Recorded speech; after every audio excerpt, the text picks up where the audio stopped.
episode of the Self-Development with Tactics podcast. Today we are once again gonna go through some Seth's blog posts. Why? Because of this certain feeling that I've described the last time. This feeling of feeling understood. This generosity, this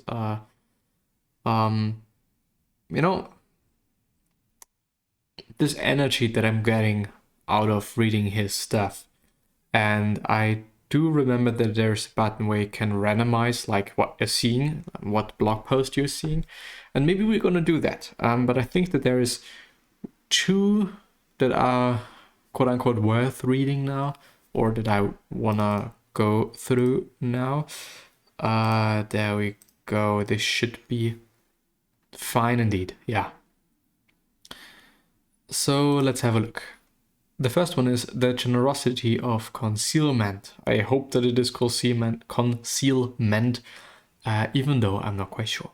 Human beings never reveal all of our emotions. We don't simply blurt out the first things that pops into our head in a meeting or insult someone upon meeting them. We're able to give people the benefit of the doubt, which requires doubt before we can offer the benefit and to plan for the long haul. And yet we do this essential work without thinking about it or working to get better at it. When we are engaging with someone, both sides benefit. And a key part of our contribution to the interaction is a willingness to conceal emotions that would undermine the efforts of our partner in this work. There is a lot to be said for honesty and directness, but concealment can be a generous tool if it helps everyone to get where they need to go. I think this might also tie into like gossip and talking about other people and this, general thought of never trying to do any bad to anybody or anyone. I think it is a good rule to live by. I think it is a good rule to keep in mind. I mean, what is the benefit for you? Of course, I do understand, some people have been dickheads throughout their lives and, probably towards you. And this is a reason why somebody is feeling really revengeful towards other people or towards this particular person. But I think in the end, there's seldomly a lot of benefit of or benefit in engaging in these certain tasks, in being a dickhead yourself and revenging yourself, doing something bad to this other person.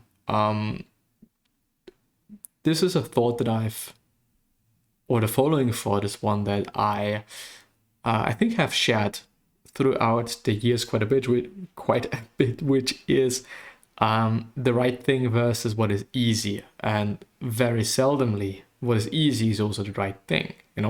What might be easy is also revenging yourself and also being bad towards this person or, doing some things. But the right thing actually is not doing so. And I guess this question, in general, questions are really great ways to, I think, see whether you are on the right path or you are not. But yeah, 99 versus 0, this was a very interesting one. So let's go.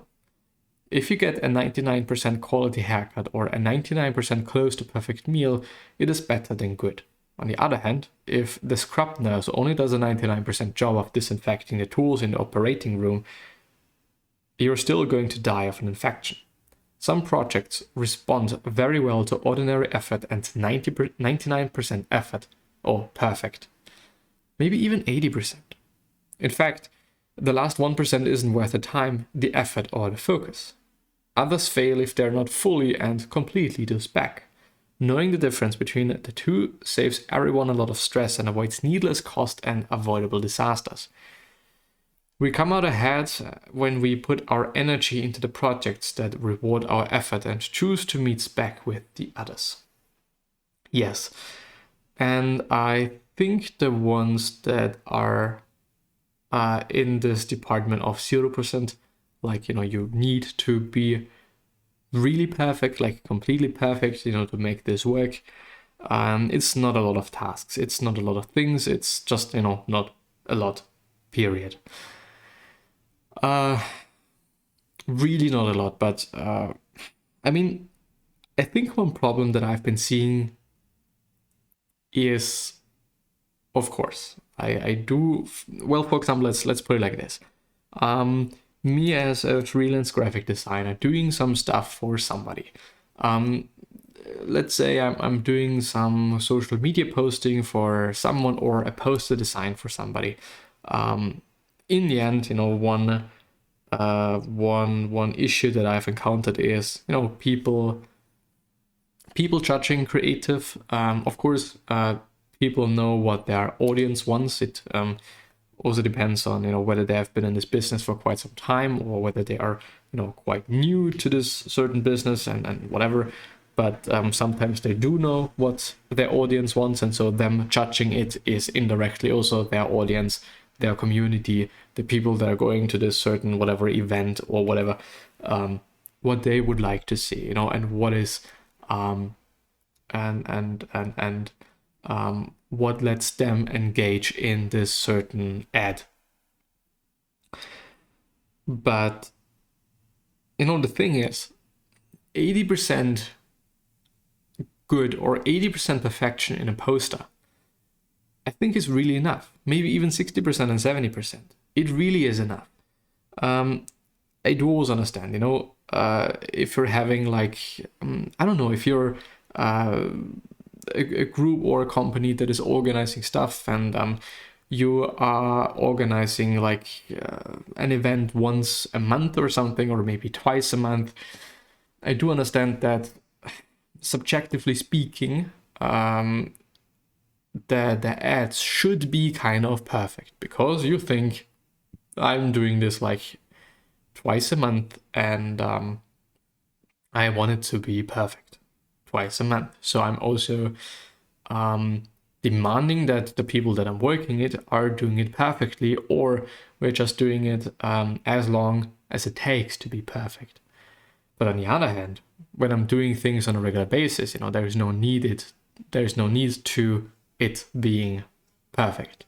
Not even 80% perfect. Maybe. It is interesting. It really is interesting. For me, it's always like with the stuff that I'm doing, there is some sort of a satisfaction curve, or threshold.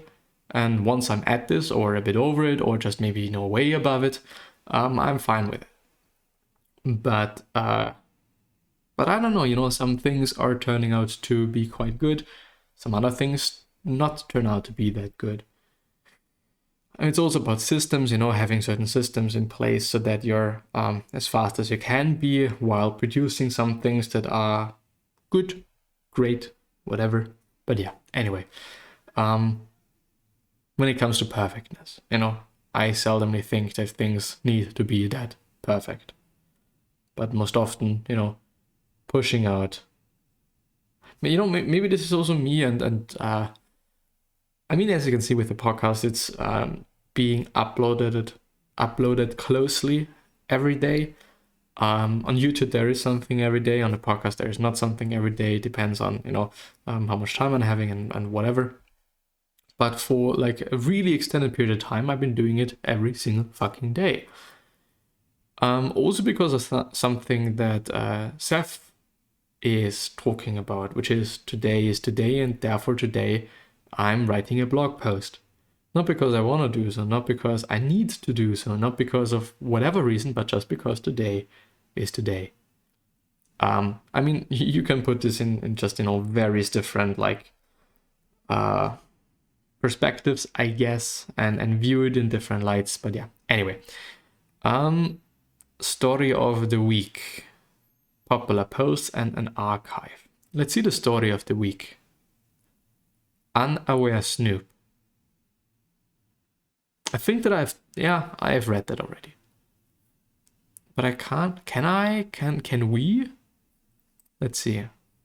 There once was I think there was a button or some star shit where you could rate like every single post, but the funny thing about it is when I'm rating such a blog post, I am not really rating like the writing. I don't care about the writing. I'm not really, but this is just me, you know. I think people like us do things like this really matters here. If you really clearly know your audience, you know whether they care about good writing or they don't. Probably the majority of people that are reading Seth's work, because he is an author and a writer, do care about that and do care about proper grammar and whatever, and maybe creative ideas and whatever in the end. And this is also something that I've come to realize. In the end, one is always producing something for somebody, whatever it might be. This blog post is for the people that are reading it. And when I'm in a company, I'm probably doing stuff for my boss. So if I clearly know what my boss likes to see, likes to have, likes to whatever, it makes sense to do so, to do exactly that, because it's gonna be fine, period.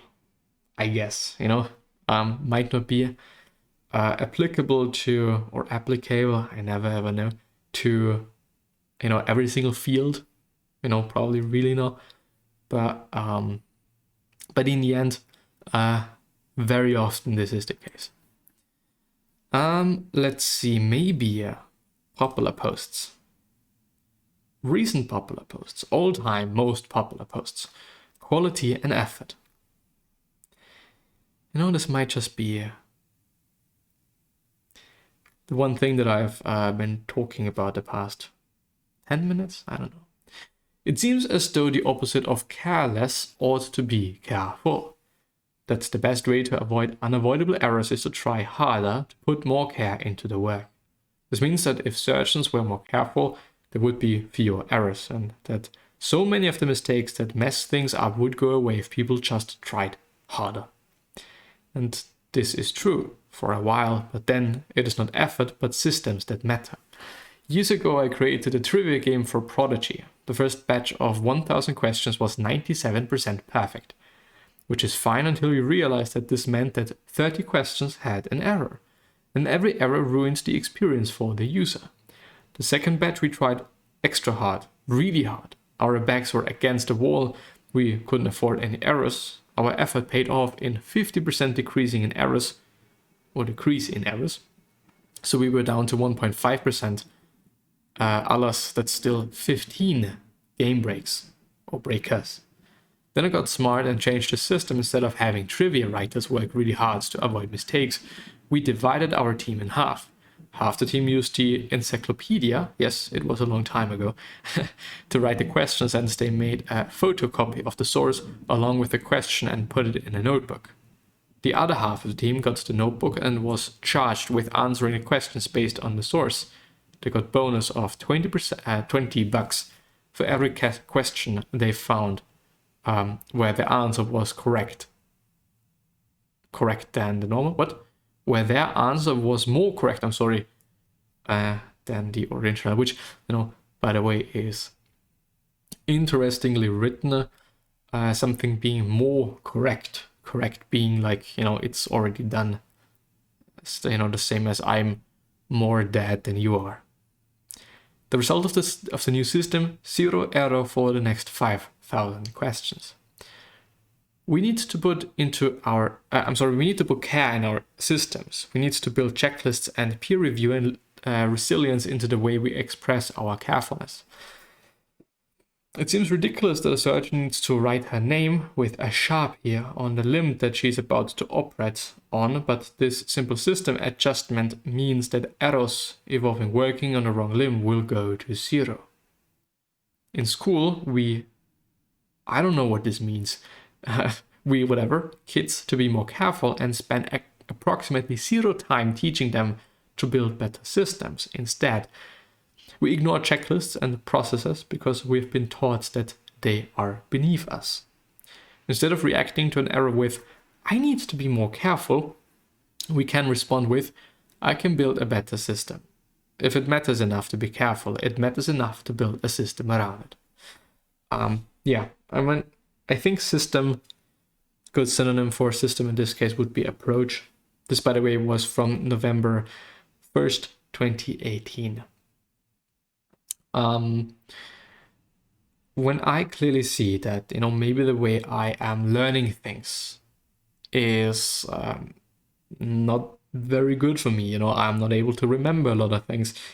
Maybe I should not work harder, but change the way I am working. So maybe I'm not gonna, I don't know, have flashcards, but I'm writing everything down. I'm just, testing myself by the means of having a test, and so on and so forth. I think really good advice, very important to not forget about the system, that we are using, the approach, and whatever. Let's maybe click on random for once. How would you like things to be? We know how things are. How could we not? And we see the emotional rut that so many have fallen into as well. The question is, will you embrace an emotional posture that models how you would like to feel instead? Today, this day, we only get it once. How do you want today to feel on an emotional level? It takes effort, but it is a choice. We can't change how things are in any given moment, but we can change how we will approach today. And yes, an attitude can spread. Begin with us. And with that being said, I'm going to end the episode here. Wish you the best and see you soon. So